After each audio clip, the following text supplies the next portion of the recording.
Murder must not be committed.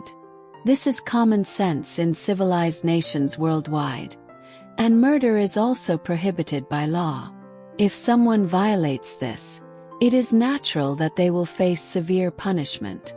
In other words, murder is regarded as a serious rebellion against both individuals and society, just like theft, arson, and fraud.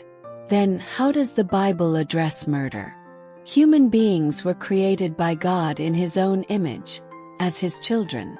Therefore, before murder is considered a rebellion against individuals and society, it is first a rebellion against God. Because of this, the sin of murder is even more severe than other crimes. Genesis 9 verse 6 states, "Whoever sheds human blood, by humans shall their blood be shed." This means that a person who commits murder must pay for their crime with their own life. This is the fundamental principle. God pronounced the following judgment on Cain, the murderer. "You are cursed from the ground.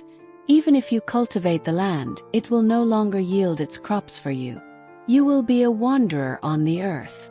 As declared by God, Cain could no longer remain in an agricultural society and became a wanderer on the earth. Burdened by the heavy punishment, Cain became tormented by the fear that someone might kill him. Anxious and restless, he begged God to spare his life so that he would not be murdered. It seems that while he took his brother's life lightly, he considered his own life too precious to lose. God, taking pity on Cain, gave him a special mark so that anyone who met him would not kill him. This special mark was a divine miracle.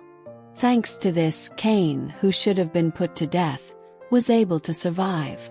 Thus, both sons of Adam's household were lost. Adam and Eve, who had turned their backs on God and were expelled from paradise, built a home and had 2 sons. After working hard to regain their happiness, their peaceful family was suddenly shattered when their eldest son, Cain, was banished for murdering his younger brother. How great must have been Adam and Eve's grief and sorrow!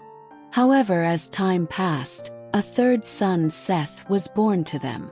The name Seth means another son. Since Abel was murdered and Cain was banished, God granted Seth to continue Adam's lineage. Thus, Adam's household had 2 lineages, that of Cain and that of Seth. However, so far only 5 people have been mentioned: Adam and Eve, Cain, Abel, and Seth. Abel was killed, and Cain became a fugitive due to his crime, leaving only Adam, Eve, and Seth. So, how did Cain come to have a family of his own?